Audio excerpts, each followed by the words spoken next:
I never liked working the closing shift, but when your grandma's on oxygen and your rent's overdue, you don't exactly get to be picky. I was 22 when this happened, still living out in Roswell, the real Roswell, not the alien-themed tourist trap. Just trailers, gas stations, too many empty lots. I worked nights at the Circle K off Route 84, the one between the truck stop and that old diner nobody ate at anymore. Back then, I lived with my grandma in a 2-bedroom trailer with a busted swamp cooler and a leaky roof. After her cancer diagnosis, school went out the window. Bills didn't care about your GPA. Most nights at Circle K were dull. I'd do closing with Rico, the assistant manager, ex-military, mid-30s, kind of a smartass but solid, and Angela, a 17-year-old with smudged eyeliner and earbuds always hanging from her hoodie. She was saving up for prom and talked about it like it was the only thing that mattered. That night, it was windy. April in New Mexico gets weird that way. Hot 1 hour, then freezing with sand in your teeth the next. It was about 11:30 when Angela said it. He's been standing there a while. I looked up from stocking behind the counter. There was a man just outside the glass doors, just standing, not moving, hands at his sides. No shopping bag, no car nearby. Eyes fixed straight through the glass like he was watching a movie. At first I thought he was homeless. We got a few who came in for coffee or to warm up near the microwave burrito rack. But this guy didn't move. Didn't even blink. Rico looked up. "We're closed in 20, he said flatly, then walked over and flipped the lock early. The guy didn't react, just stood there for another second, then slowly turned and walked around the side of the building, out of view. Angela said quietly, "That was weird." It was. But I told myself, people get lost, get high, get tired. This place wasn't special. It just looked that way when you stared at it too long. Still, I felt something then. Not fear exactly, just that twitch in the back of your neck when your body knows more than your brain does. After the guy disappeared, things got back to normal. Sort of. We went back to closing duties, mopping the back, restocking gum, cleaning the bathrooms. I took the restroom key, grabbed the cleaning bucket, and headed to the back. Angela said something behind me. Soft, almost nervous. "I think he's still out there." I turned, but she wasn't looking at me. Just back at the door. The wind pushed against it like it was trying to come in. "He's probably gone," I said, mostly to myself. I went into the bathroom. The overhead light flickered when I flipped it on. Nothing unusual for a building that hadn't had real maintenance since Obama was president. I pulled on gloves and opened the stall door. There was no one there. But then I saw the mirror. Not a full figure, just the sense of someone. Like someone had just stepped out of frame. My own reflection looked a little off. Pale, eyes too wide, hair sticking to my cheek with sweat I hadn't noticed. I stared for a few seconds longer than I should have. Not because I saw anything, just because I felt like I might. Then I heard something. A soft whisper. Not words, just air. Like breath. I froze. The faucet creaked slightly. I hadn't touched it. I dropped the cleaner and backed out of the room. Fast. My heart was thudding hard. Not from what I saw, but from what I thought I might have seen. I walked back toward the front and found Angela near tears and Rico staring at the security monitor. "Did you see him come back in?" I asked, breath catching. "No," Rico said quietly. "Nothing." I told them what I thought I saw, or felt, in the bathroom. Rico grabbed the bat we kept under the counter and swept the store. Angela followed him, but I stayed put. I couldn't shake it, the feeling that something had shifted. They came back 5 minutes later. "Nothing," Rico said again. But I noticed he double-checked the lock this time. We didn't hang around after close. We locked up 10 minutes early and left together in Rico's car. No one wanted to go out alone. Rico drove. Angela stared out the window, chewing her sleeve. I sat in the back, watching the gas station fade behind us. It felt like we were being watched, but I knew better than to say that out loud. You say stuff like that and people start looking at you differently.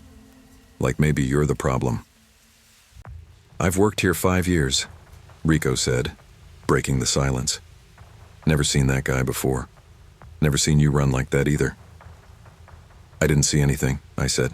"I just felt like I did." Angela murmured. It didn't feel right. The air in there. We dropped her off at her house. She didn't even say goodbye. Just got out and walked up the driveway with her arms wrapped around herself like she was cold. I didn't go home either. Called my cousin, said I needed a place to crash. She didn't ask questions. Didn't sleep much. Just kept thinking about that moment in the bathroom. The mirror, the whisper, the heaviness in the air. Maybe I was tired. Maybe my brain had rewired itself from too many late nights and not enough real rest. Next morning, I called the store manager, left a voicemail. "I'm sorry, I'm done. I can't do nights anymore." That was it. Rico quit later that week. About 10 days after I quit, I got a text from Angela. No words, just an image attached. It was a selfie, posted on Yelp by some tourist. Bad lighting, crooked angle, taken in the snack aisle, harmless at first glance. But in the reflection on the end cap mirror, just behind the energy drinks, there was a figure, not clear, not detailed, but standing still, face in shadow, shape too familiar. The timestamp on the post, 10:14 p.m. Almost an hour before we saw the man outside the doors. I stared at the photo for a long time, longer than I want to admit. Then I turned off my phone and didn't turn it back on for the rest of the day. I never texted Angela back. What was I going to say? I passed by the store again a year later. It was boarded up, the windows smashed out. A hand-lettered "For Lease" sign hung crooked on the front. It looked hollow, forgotten. But I parked across the street anyway. Just sat there for a while. You don't think these places will mean anything. Gas stations, fluorescent lights, late nights wiping down a microwave. But they do. They get inside you. Especially when no one else sees what you did. Or what you thought you did. In the rear view, I saw something shift in the glass. Not a man, not a ghost. Just a trick of the light. Probably. I think about that night more often than I'd like to admit. Not because of what I saw, or maybe didn't see, but because of what it meant. Sometimes the scariest thing isn't a ghost. It's feeling like you're the only one who noticed something wrong. That everyone else will write it off while you lie awake wondering if you're losing it. Here's what I know now. Isolation can do strange things to the brain. So can silence. And when people say they're scared or tired or off, you believe them. Because it doesn't take a haunting to make someone disappear. Sometimes all it takes is no one listening. If you've never worked retail on a Friday night, let me tell you, it's not for the faint of heart. Especially not at a gas station off Lake Point Avenue in Cedar Glen, Ohio. Especially not during football season. I was 19 when this all went down.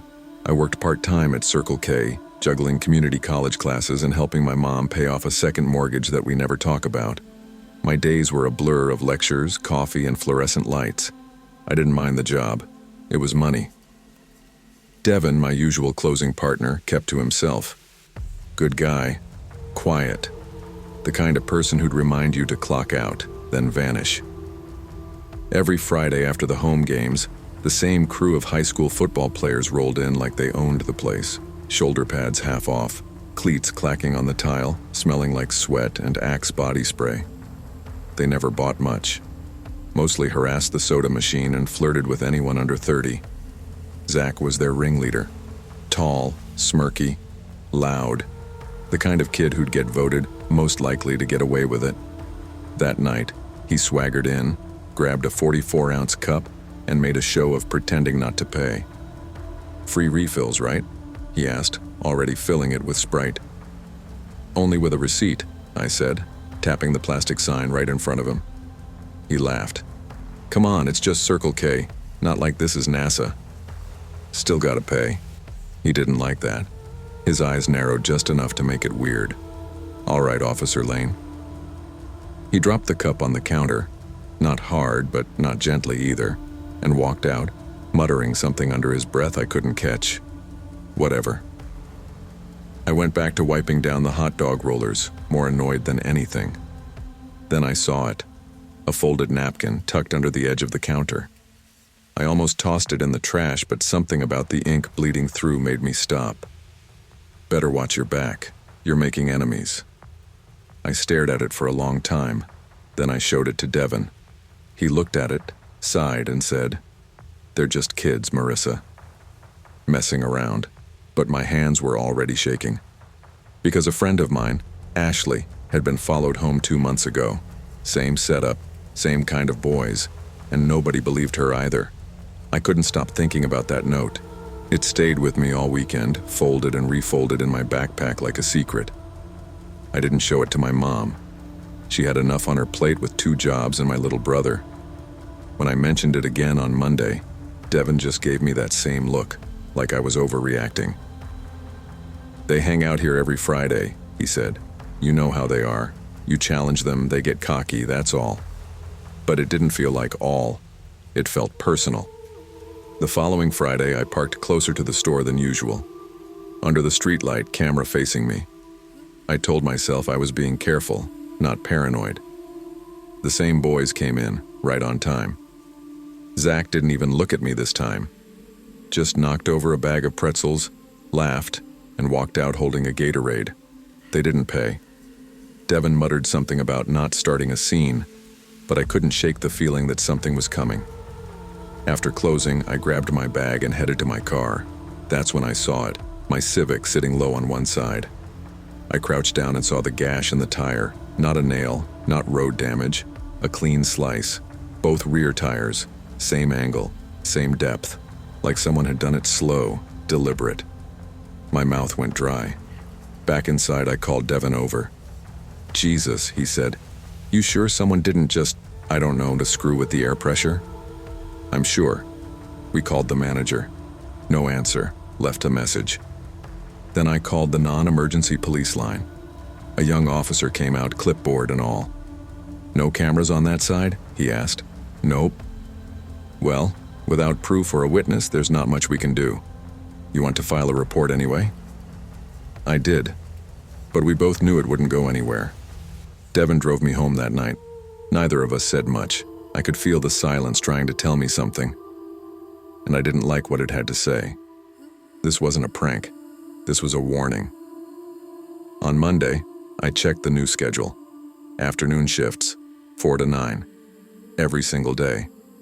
I called the manager. "Hey, I usually close Fridays. I saw the shift change. Is that permanent?" He hesitated, just long enough to confirm my suspicion. "We just think it's safer for everyone." "Safer for who? You're pulling me off nights because of them?" I asked. "Not exactly," he said, "but we can't afford any more incidents. If something happened on our watch." "So you're avoiding the problem. Got it." He didn't deny it. That's when I realized I wasn't being protected. I was being pushed aside, quietly, cleanly, like a coffee cup sliding off a counter. Zach and his friends kept coming in, every Friday, still laughing, still loud, still taking whatever they wanted. Sundays are usually my favorite day of the week, not because I do anything exciting, but because of the routine. I've always needed structure. It helps me breathe easier, especially since last semester, when my panic attacks started during finals. Just the thought of walking into a packed exam room made my vision blur and my chest go tight. I'm better now, mostly, but the feeling never fully leaves, like a sleeping animal you hope doesn't wake up. That's why Sundays matter. Me and Olivia, my roommate and best friend since sophomore year, do errands together. Groceries, laundry, sometimes a walk if the weather's decent. I drive. She picks the music. We stop at Circle K almost every time because Olivia swears they have the best iced coffee under $3, and I always grab sour gummies or trail mix for the week. We'd just finished at Target and were heading back when she said, "Let's swing by Circle K." I forgot my energy drinks. I pulled in without thinking. The lot was about half full, not busy, not empty, the kind of in-between that usually feels safe. Olivia went inside to grab the drinks and check out while I said I'd start loading the trunk with what we bought from Target. I wasn't scared. Not even a little. I wasn't looking over my shoulder. The sun was high. It was the middle of the day. But while I was putting the last case of bottled water in the trunk, I felt it. That sudden prickle like the air had changed behind me. A tight feeling at the base of my neck. I've had that sensation before.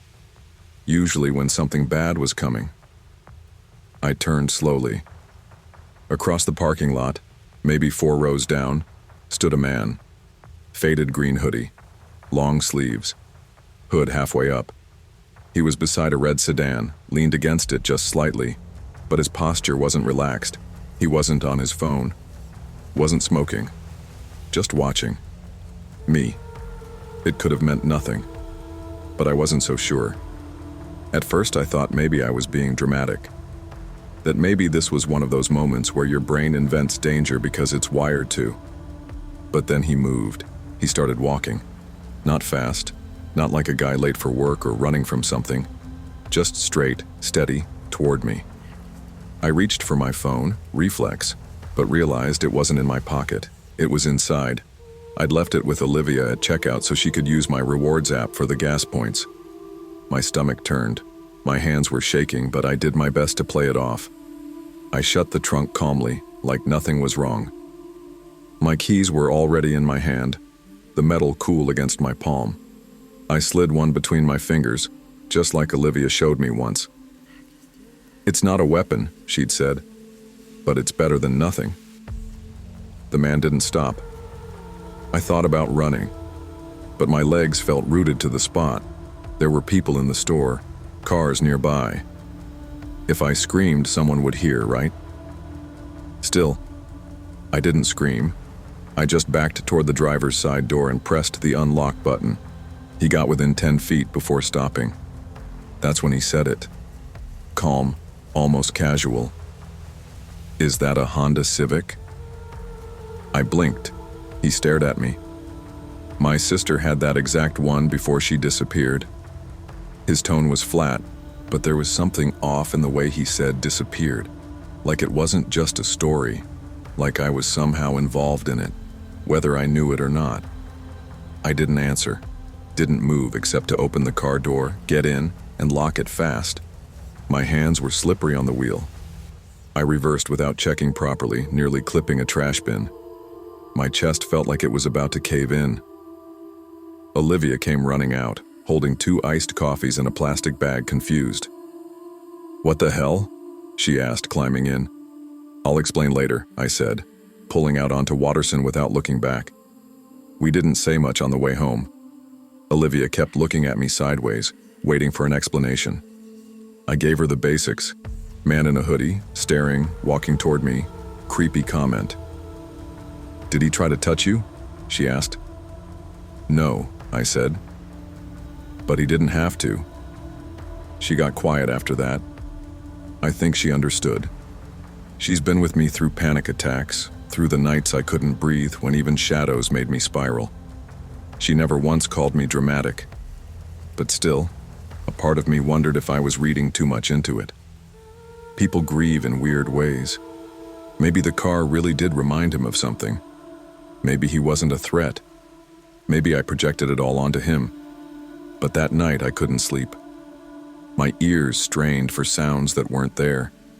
Every creak in the townhouse made my heart skip. And the next day at lunch I noticed a red sedan parked across the street from campus. Nothing illegal. Just sitting there. Same make. Same faded paint. Coincidence? I don't know. But I parked in a different spot the next day, and the next after that, just in case. By Wednesday, I'd stopped using logic to soothe myself. I needed something tangible. So I went to a car accessory store after class and bought a dash cam. $58.97 plus tax. Worth every penny. The guy behind the counter offered to install it for a fee. I declined. Went home, read the manual twice, and figured it out. Plugged it into the cigarette lighter port, mounted it just above the rear-view mirror, checked the angle 3 times. That night, I slept a little easier. Not because I thought it would stop anything from happening, but because I finally had something recording in case it did. We never went back to that Circle K, not once. I changed my usual Sunday routes, even switched gyms. I told Olivia she didn't have to change anything for me, but she did it anyway. That's who she is. A few weeks later, I saw the red sedan again, this time in the lot near our townhouse. It left after 5 minutes. Again, could have been nothing, but I stopped parking on the street after that. Some people think fear is loud, that it shows up as screaming or running or a horror movie jump scare, but it's not. Not always. Sometimes fear is quiet, subtle. The way your body stays tense in a well-lit parking lot, the way you memorize license plates without realizing, the way you stop going to places that used to feel normal. I never saw the man in the green hoodie again. Not clearly, at least. But every time I walked to my car after that, I double-checked the back seat. Every time I turned the ignition, I glanced at the dash cam light just to make sure it was recording. People say you shouldn't live in fear. I get that.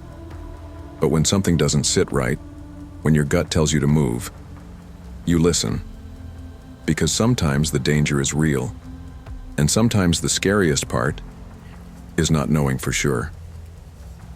Trust your instincts, even when no one else does. Because sometimes your brain isn't overreacting. It's trying to protect you. Better safe, aware, and a little paranoid than silent in regret. They always told me warehouse work wasn't for quiet people. You gotta be sharp, fast, loud on the floor, the supervisor said the day I started. But I've lasted 3 years on the night shift in that massive distribution center just south of Des Moines, unloading crates, scanning boxes, stacking pallets. It's not glamorous, but it's consistent. And I like consistent. Most nights I don't talk to anyone beyond a polite nod or good shift.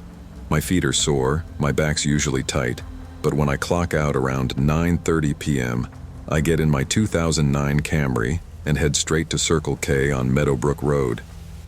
It's not much, but it's my routine.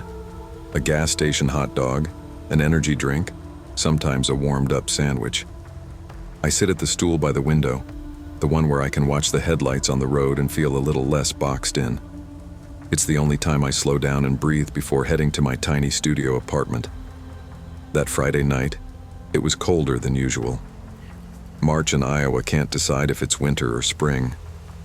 I remember because I had to dig the ice scraper out of the back seat before leaving work. I walked into Circle K, pulled the hood off my head, and immediately noticed something off. There was a man standing by the coffee station. Dark green coat, knit cap pulled low over his ears. He was just standing. Not pouring coffee. Not looking at the options. Just staring at them like they might change. I walked past him, nodded out of habit. No response. Not even a blink. Weird, but not unheard of. It's a gas station. People come in half asleep, hungover, high, or all three. I grabbed a sausage, egg, and cheese sandwich from the microwave case, paid in cash, and sat down in my usual seat by the window. Opened the sandwich, unwrapped half, took a bite. That's when I noticed him again. Still hadn't moved. Just standing between the drink machine and the hallway to the restrooms. Every so often he'd take 3 or 4 steps toward the back, then stop, then back again, then stop. Something wasn't right. I've never been the kind of person to assume the worst, but something about this guy's pacing felt different. Too slow, too deliberate. Like he didn't know if he should go in the restroom, or if he'd already been in and forgotten. 10 minutes went by. I was halfway through my sandwich when I saw the employee at the register glance up. She had short blonde hair and a name tag that said Ava. She looked tired, the kind of tired you don't fix with caffeine. "Hey," she called over to the second worker, a younger guy stocking drinks. "Is that dude still back there?" He looked toward the hallway. "Yep." Ava lowered her voice, but I still heard it. "That's the third time this week." "Third time?" I looked back at the man. He was at the edge of the restroom hallway again, staring at the floor. Same blank expression. No blinking. His hands were in his coat pockets, sleeves too long, like they'd been chewed up or stretched. Then, bang. It sounded like a trash can or maybe one of those plastic wet floor signs hitting the wall. Loud, sharp. Then silence. Both employees froze. Ava set the phone down and started walking toward the back. I stood up, sandwich in hand, unsure if I should follow or just leave. Then I heard her say, "Oh my God." She stopped dead in the hallway. I walked slowly toward her. I didn't want to intrude, but I also didn't want to pretend I didn't hear that noise. She turned slightly, and her face looked pale under the fluorescent lights. "Call 911, she said. Her voice was flat, too calm to be okay. I leaned and looked down the hallway. The restroom door was half open, and I saw legs sticking out. The man was on the ground, face up, blood slowly pooling under his head, and just beside his hand a folded piece of paper. Ava stepped away, covering her mouth. I didn't move. I just stared at that note on the ground. The paper was wrinkled, stained. Looked like it had been in his pocket for days. A corner was torn. I didn't pick it up, but I could read the writing from where I stood. Thick, uneven black letters written in marker. "Tell them I tried to be normal." That's it. That's all it said. The younger worker called the cops. Ava leaned against the drink cooler, arms crossed, her breath shallow.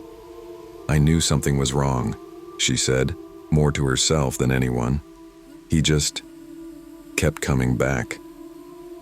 While we waited for the ambulance, I learned the guy's name was Lucas Moran, 40-ish, maybe 39. No fixed address. He'd come in a few times over the last few weeks. Never bought anything, never said much, just hung out near the restrooms or stared at the hot dog machine for 20 minutes. "He asked me once what time the sky changes color," Ava said. "I thought he was just high." When the police arrived, I stepped back, gave a quick statement, told them what I saw, how he didn't speak, just paced. The EMTs took their time. They didn't rush in like on TV. They walked in slow, calm, quiet. That's how I knew there was no emergency left, no saving. A stretcher, a zipped bag, the paper collected in a clear evidence envelope. And that was it. I didn't sleep much that night. I kept seeing his eyes. Not scared, not angry, just gone. Like whatever held a person together had left a long time ago. I told myself not to think about it. Not my fault. Not my business. I didn't know the guy, but it stuck with me. The next Friday, I drove past the same Circle K, fully intending to stop, but I kept driving. Ended up eating chips from a vending machine at work instead. The week after I did stop, Ava wasn't working. A new guy was at the register. There was a new keypad lock on the restroom hallway. Employees only now. I guess corporate got involved. That stool by the window was still there, but I didn't sit. I paid for my energy drink, walked out, sat in my car, and just watched the entrance for a few minutes. Nobody paced. Nobody stared. Just people coming and going. But the silence in that building still felt heavy, like it remembered him. It's been 3 months now. I still work the same warehouse shift. I still grab gas station food more often than I should. But I haven't sat at that Circle K window since that night. Some nights when the warehouse is quiet and I'm folding boxes alone, I think about Lucas. About that note. Tell them I tried to be normal. There was something heartbreaking in the way he wrote it. Not angry, not dramatic, just resigned. Like he wanted someone, anyone, to understand that he did the best he could. I don't know what his life was like, but I know what it's like to feel invisible. to want someone to see you before it's too late. If I'd said something when I nodded, if someone had asked him a real question, maybe it wouldn't have changed anything, but maybe it would have. You never know what someone is carrying behind their silence.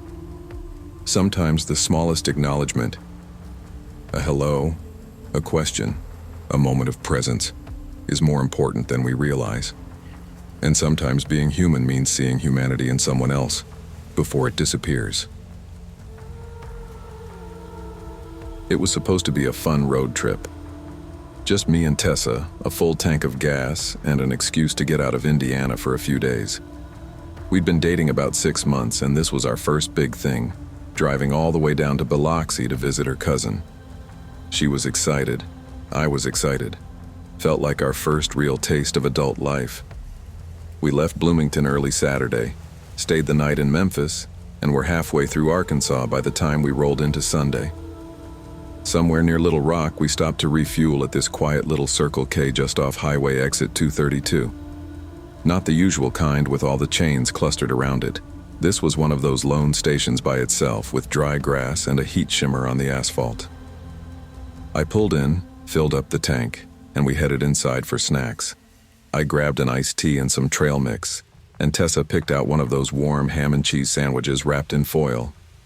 She loved those things for some reason. We didn't think twice about it. Outside, there were 2 metal picnic benches along the side wall. We sat, stretched our legs, laughed about some playlist we'd argued over earlier. Then I noticed the white GMC pickup, parked near the dumpster. Windows tinted, hood dusty like it hadn't moved much. A guy stepped out, tallish, mid to late 40s, beard patchy, skin red like he'd spent too many summers in the sun without sunscreen. He walked into the store, didn't buy anything, then came back out and sat at the table right next to us. Tessa went quiet. I tried not to make a big deal, just smiled politely and nodded like, "Yeah, we see you. Not trying to start anything." That's when he leaned forward and said, "You two remind me of someone I used to know." Just like that. Flat voice. Not warm, not creepy. Just empty. I gave him a nod and a quick, "Cool," trying to keep it light. But in my gut, I felt it. Something about the way he looked at Tessa. Like he wasn't seeing her exactly. Like he was remembering something she had nothing to do with. We didn't rush off. Maybe that was our first mistake. But we didn't linger either. Tessa said she didn't feel like finishing her sandwich. I could tell something had shifted. She wasn't chatty anymore. Just watching the man from the corner of her eyes, we walked back to the car. When I pulled out of the lot, I checked the mirror out of habit. The white truck was still parked. Good, I thought. That's it. Done. 2 minutes later, I looked again. The truck was behind us. Not tailgating, but not backing off either. "You see that?" I asked. Tessa didn't answer right away. She glanced behind us and whispered, "Yeah." He's following. I tried to keep it together, took a normal left turn onto the service road. The truck followed. I took a U-turn where it made no sense to do one, the kind of turn you only make when you forget something or you're lost. The truck turned with us. That's when my stomach dropped. We didn't know what to do. We weren't armed, no pepper spray, just a tire iron in the back and a whole lot of panic. Tessa was crying quietly, phone in her lap. I told her to dial 911, but we were in the middle of nowhere. 1 bar of service. The call wouldn't go through. "Take an exit," she said. "Anywhere. Just take it." I took the next right, a narrow pull-off labeled Scenic Overlook State Park Access. I didn't even know where it led. It just felt like maybe someone would be there. A ranger, a family, anyone. The gravel crunched under our tires as I pulled into the lot. It was mostly empty except for a rusted-out sedan and a couple trail signs. The white truck pulled in right after us. I threw the car in park, got out before I could talk myself out of it. I grabbed the tire iron from the trunk and stood between the man and our car. He stepped out of the truck casually, like this was no big deal. "Whoa, whoa," he said. Easy, kid. Tessa stayed in the car, doors locked, eyes wide. I stood there, heart pounding in my ears. I didn't say a word. I didn't trust my voice. That's when I saw it. A hunting knife in his hand, half concealed behind his leg. It wasn't raised, but it wasn't sheathed either. "I just wanted to talk," he said. "She looks like someone I knew, that's all." I took a step forward, pointed the tire iron at the ground between us. "You've been following us for 20 minutes, I said. Stay back." The man's face shifted, like a switch, from calm to agitated. His shoulders squared. He stepped forward. One step, two. I swung once, not at him, but hard enough to send a message. The sound of metal against gravel cracked like thunder. That's when we both heard it, a voice behind us. "Put it down. Now." It was a ranger, walking down from the trailhead, radio in hand, hand resting on his hip. The man froze, didn't drop the knife right away. I said drop it. This time he obeyed. The ranger called it in, walked us away slowly. His tone shifted once we were clear, more concerned than angry. "You two got lucky," he said. "Man's been reported before. No warrant stuck, always just off the line." The cops showed up 20 minutes later. The man, Roy Holden, didn't resist. He barely said a word. When they searched his truck, they found more than we expected. Empty food wrappers, maps, a half-filled journal with bizarre notes and dates. But the thing that hit hardest was the photo they pulled from his glove box. A Polaroid, old and faded, of a young couple. The guy looked a lot like me, right down to the messy hair. The girl, not Tessa, but close. Same brown hair, same frame, same smile, except hers was strained. And in the photo, she had a black eye. Tessa didn't say anything when they showed it to us, just stared at it like it was something out of a bad dream. I watched her clutch her arm and slowly set her uneaten sandwich on the car seat like it didn't belong in her hands anymore. One of the officers muttered something about mental health, about prior reports from other states. But it didn't matter. We knew what could have happened. We knew we got out just in time. Back on the road, neither of us spoke for almost an hour. It's been 6 months since that trip. We made it to Biloxi, but we left early. Couldn't really relax after what happened. Tessa doesn't like road trips anymore. She drives to work and class, that's it. She keeps pepper spray on her keychain now and checks the back seat before getting in. As for me, I don't stop at out-of-the-way places anymore. Not if I can help it. I plan gas stops ahead of time, stick to daylight hours, fuel up when I hit half a tank. Just in case. Sometimes, though, in certain parking lots or when someone stares too long, I feel it again.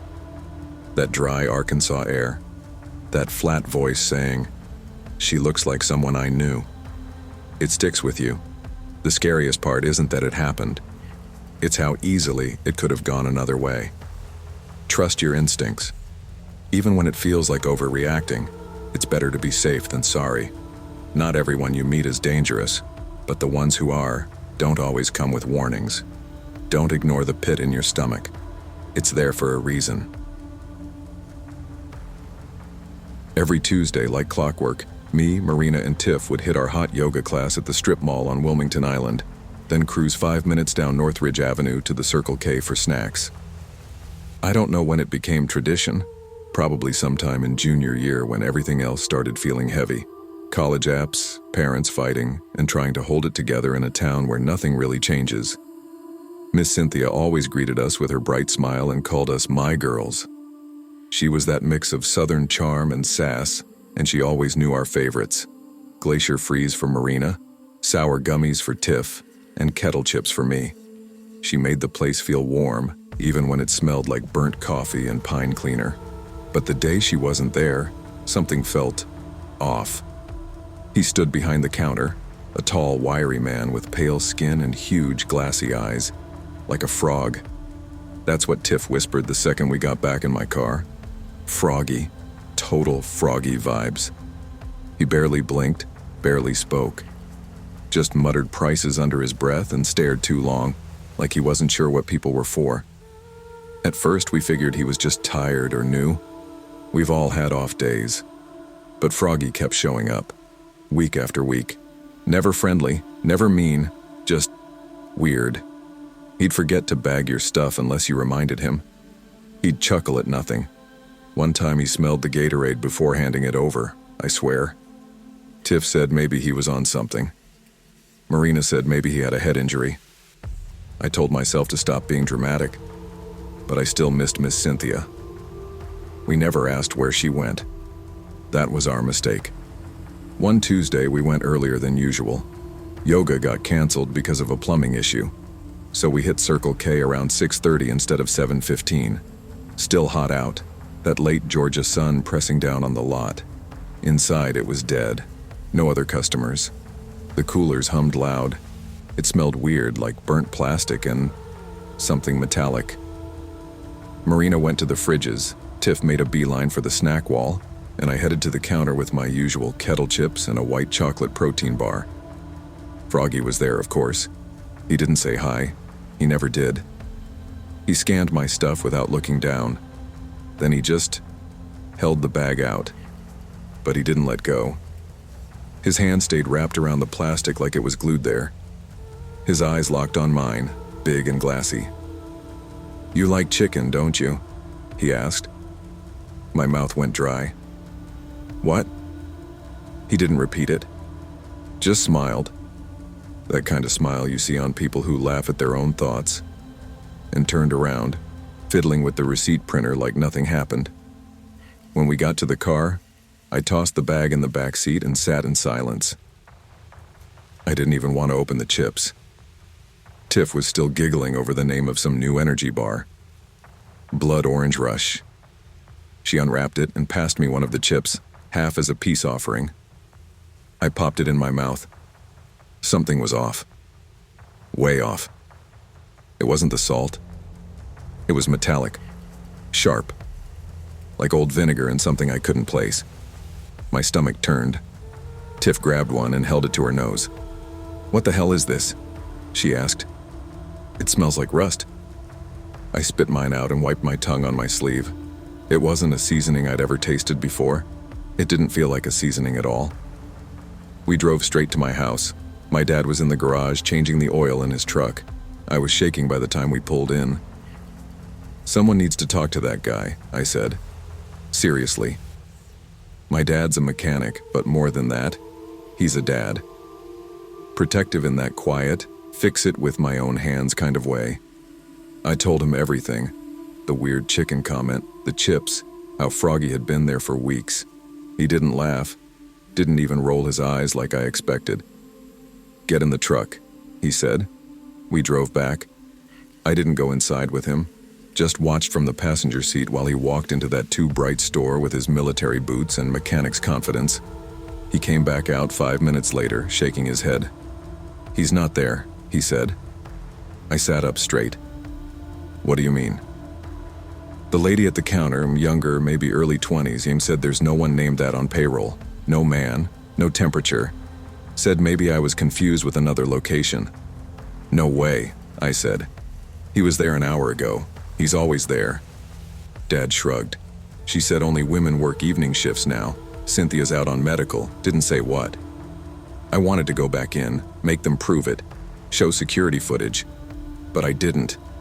Something in the way the clerk looked at my dad, that polite corporate please leave us alone look, made me stay put. That night, I threw away the rest of the chips. My stomach still twisted every time I remembered the taste. A week passed. We started going to a different Circle K, 10 minutes farther out, but cleaner and brighter and, most importantly, Froggy-free. We didn't talk about him much. Part of me hoped it had been some freak moment, a glitch in reality, something we'd laugh about later when we were older. Then the postcard arrived. It came to my house. No return address. Just my name, Isabel Jordan, written in shaky red ink. The front was a cartoon drawing of a chef holding a platter. I flipped it over, scrawled across the back, in uneven handwriting, "I'll cook something better next time." My hands went ice cold. I ran inside and showed it to my mom. She thought it was a prank, my dad didn't. He called the post office, then the cops. A report was filed, but with no return address and no name. Nothing really came of it. I stopped going anywhere alone after that. Marina offered to drive us all the time now. Tiff deleted our Snap Map locations. We never heard about Miss Cynthia again. Sometimes I wonder if Froggy was ever real. I know that sounds stupid. We saw him, week after week. His big bug eyes, the way he hovered, how he never blinked. But the postcard made me realize something worse. Maybe we weren't the first girls he watched. Maybe we just happened to notice. We still go to yoga, still snack after, but never at North Ridge. I don't even take that road anymore. I check the mailbox every day. My dad installed a camera. We started locking our doors, like really locking them, even during the day. I started carrying pepper spray in my backpack. The world didn't suddenly become dangerous that night. It had always been. We just didn't see it until then. And every time I open a bag of chips now, I check for anything that doesn't look right. Anything that smells wrong. Because you never know who's watching, or what they're planning for next time. Just because someone seems harmless doesn't mean they are. Always trust your gut, especially when something, or someone, feels off. Safety isn't about being paranoid. It's about staying aware, even when the world tries to gaslight you into thinking you're overreacting. I never meant to leave the house that night. It was one of those long Wednesdays that dragged into Thursday before you noticed. I'd worked a full shift at the used car lot off Sierra Highway, filled out paperwork for a guy who backed out of financing after we detailed the Civic, and then sat through 2 hours of my manager explaining gross margin on warranties I'd already memorized. When I got home, I microwaved leftover wings, threw on heat for the millionth time, and zoned out. By 1:30 a.m., the wings were gone, my mouth was dry, and I realized I hadn't stocked up on drinks or snacks. Circle K was just 6 minutes down East Palmdale Boulevard. I figured I'd run in, grab a Coke, some Cool Ranch Doritos, maybe one of those sad little burritos they keep on the rollers. I threw on a hoodie and flip-flops, keys in hand, no wallet, just a crumpled $10 bill from my car's center console. The place was mostly dark except for the sickly flicker of fluorescent tubes near the back. No music playing, which was unusual. Just that hum from the fridge coolers and the occasional beep from the lottery machine. Something about it felt thinner, like a place left behind by time. That's when I noticed her. She stood by the coffee station, pale legs, barefoot, hair like it hadn't seen a brush in weeks, a long, wrinkled gray dress that hung too loose for her frame. She was staring at the sugar packets like she was trying to remember what they were for. Her fingers trembled near the stir sticks. There was a clerk behind the register, a guy with earbuds in, probably in his 40s, looked like he was halfway through a podcast. He kept sneaking glances at her but never said anything. Just tapped at his phone like it wasn't his problem. I should have walked away. Just grabbed my Coke and chips and left. But I didn't. I walked toward the counter like it was any other night. I didn't know then, but I was walking right into something I wouldn't forget. I had just set the soda and chips on the counter when she moved. Fast. Like she was waiting for me. She turned from the sugar packets and walked straight toward me, barefoot on the cold linoleum. Her eyes were dark, not bloodshot, just hollow, like they'd seen too much and stopped trying to process it. Her skin looked like damp paper, stretched too thin. "Have you seen my dog?" she asked. Her voice was barely a whisper, but it carried. It was that kind of whisper that makes the hairs on your arms rise, like it knew how to bypass your ears and go straight to your chest. I blinked. No. I haven't. What kind of dog? He's a Chihuahua, black and white. His name's Benny. He's small, but he knows his way back. I glanced at the clerk, who finally pulled one earbud out and sighed like this had happened before. "Ma'am, you asked the last 3 people the same thing. Please don't block the register." But she didn't move. Her eyes didn't leave mine. They weren't angry, just lost. "They took him," she said. "I know they did. The men with no eyes." I felt my jaw lock. Then she pulled something from her coat pocket, a crumpled Polaroid, and set it on the counter like it was evidence. It was just grass, a blurry square of brownish green. No house, no dog, no shadows, just grass. The kind you see off any roadside in Palmdale. She tapped the photo twice. He was there. I nodded, not because I understood, but because I didn't know what else to do. I put the $10 bill on the counter and slid my stuff toward the clerk. The woman didn't move, didn't blink. As I backed away, she stayed planted by the counter, gripping the photo like a child clutches a drawing. When I left the store, the air outside felt colder than when I arrived. It wasn't even about the weather. I hustled to my car, heart beating a little too fast for a snack run. She hadn't followed. I checked twice. She stood just inside the Circle K doors facing the glass, not looking at me, not even looking out into the parking lot. She was looking at herself. Or maybe at something only she could see. I turned the ignition and pulled out fast, tires crunching over loose gravel. For a second, I thought I saw movement behind me, the flash of her dress in my rear view. But when I glanced again, the window was clear, empty. At home, I left the snacks on the counter and went straight to bed. But sleep didn't come easy. I kept picturing that photo she held, that patch of dead grass. Her cracked voice saying, "They took him." Who were they? I told myself she was just someone who'd lost too much. Maybe living out of shelters, maybe off her meds. That kind of sadness makes people strange. I knew that. But it didn't explain how still she was. How that empty store had felt more like a waiting room for something wrong than a convenience store. I didn't go back for 2 nights. But I couldn't get her out of my head. It was Sunday when I finally went back. During daylight this time. The sun was out and families were pumping gas. It felt normal. No flickering lights, no cold air that didn't match the forecast. I bought gum and asked the morning cashier, a younger guy with glasses and a friendly face.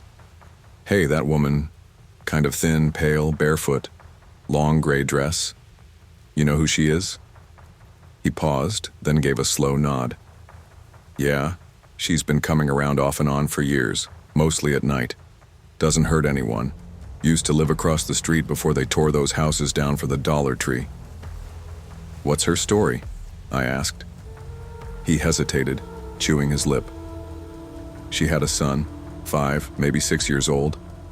Got hit crossing the road out here, drunk driver, real bad scene. Happened around midnight. She had a little dog too, Chihuahua. Same night, dog ran off during the chaos. Neither came back. I didn't say anything.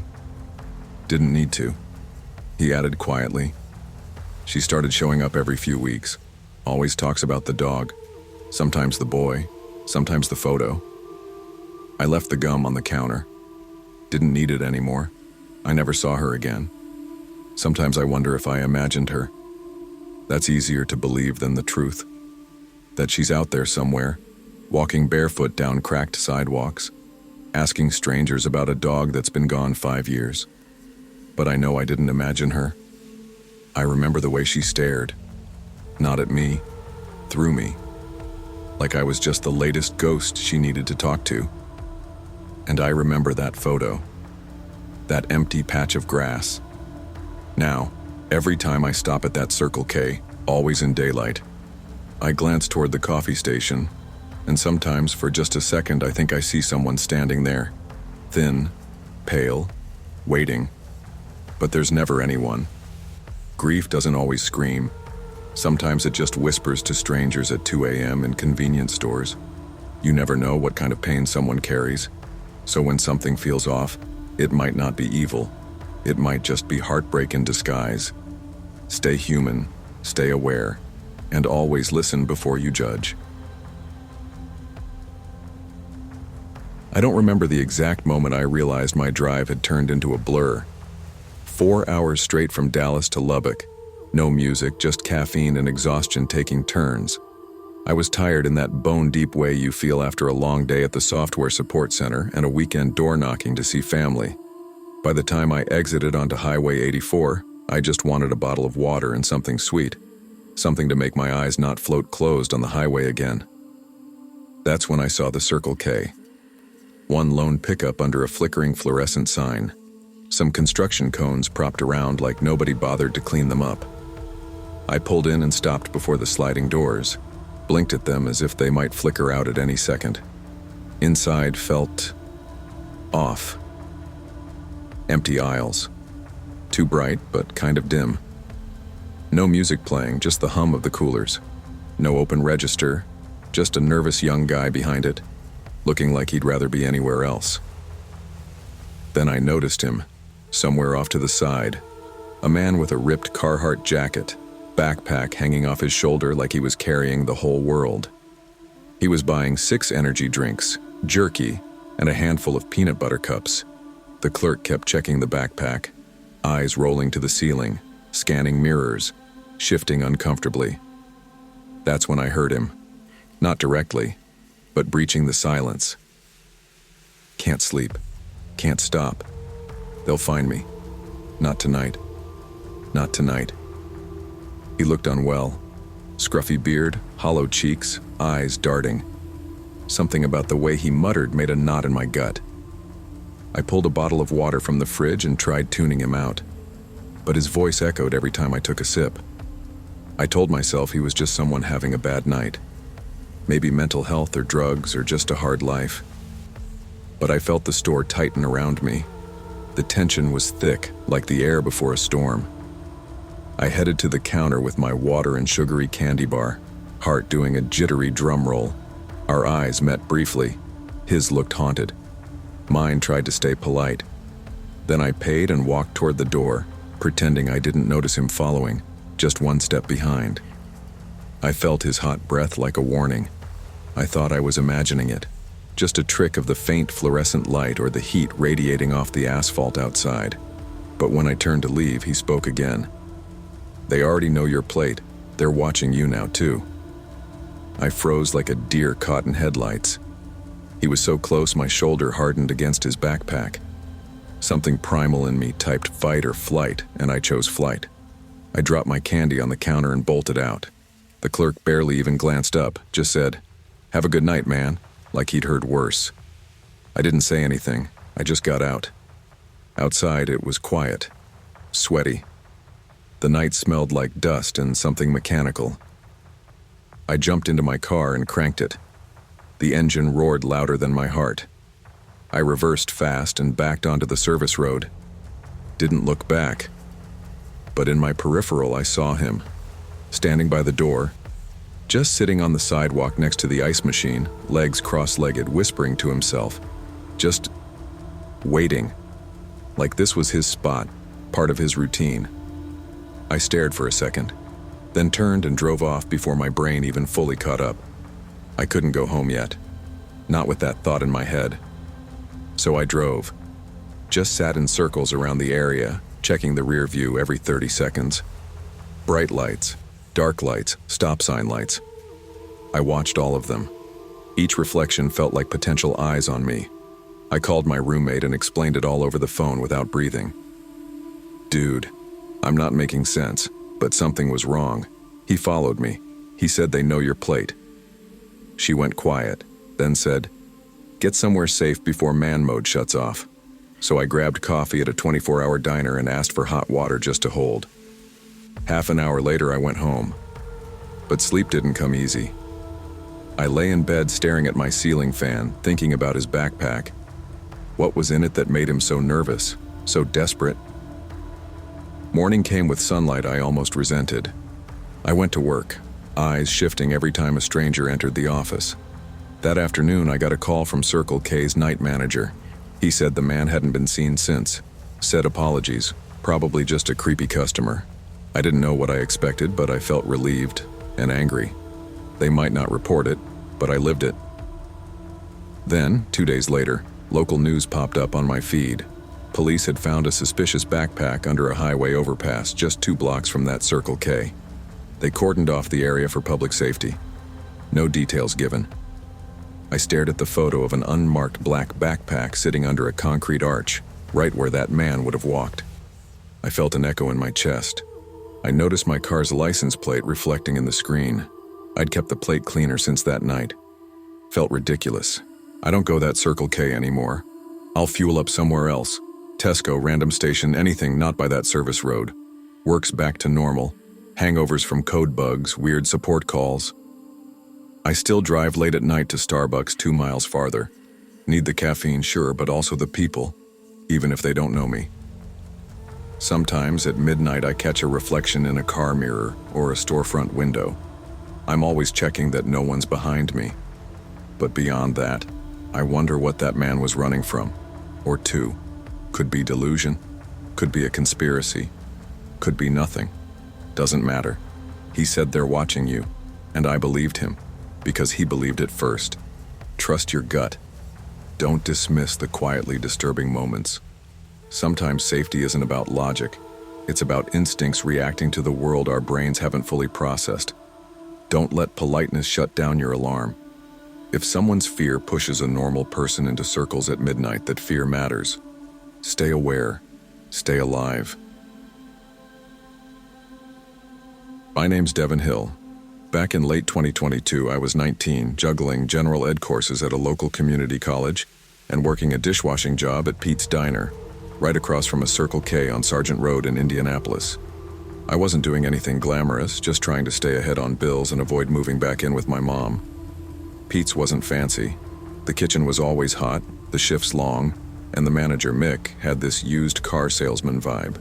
He acted friendly, called everyone big man or rock star, but deep down you knew he'd sell you out the minute it got inconvenient. It was a Tuesday. Gray skies, cold drizzle all morning. I was halfway through drying trays when Mick called me into his little office. The place smelled like microwaved sausage and old cologne. He leaned back in his chair, cracked knuckles and grinned. "Dev, my guy," he said. "Kitchen's over by 2 guys this week. Take a few days off. You've earned it." I hesitated. "You sure? I could pick up shifts instead." "Nah," he said, brushing it off. "We're just trying to avoid overtime. Nothing personal." I figured a short break wouldn't kill me. I clocked out, grabbed a fountain drink from Circle K, and stood under the overhang, waiting for my sister to pick me up. I scrolled my phone, thinking about my math test and whether I should finally drop the class. I didn't know it then, but that would be my last calm day for a while. 2 days later, I was at home trying to finish an essay when I got a call from a blocked number. I almost let it go to voicemail. "This is Devin." "Hi, Mr. Hill. This is Linda from HR at Pete's Diner. I'm calling to notify you that your employment has been terminated effective immediately." "What? Why?"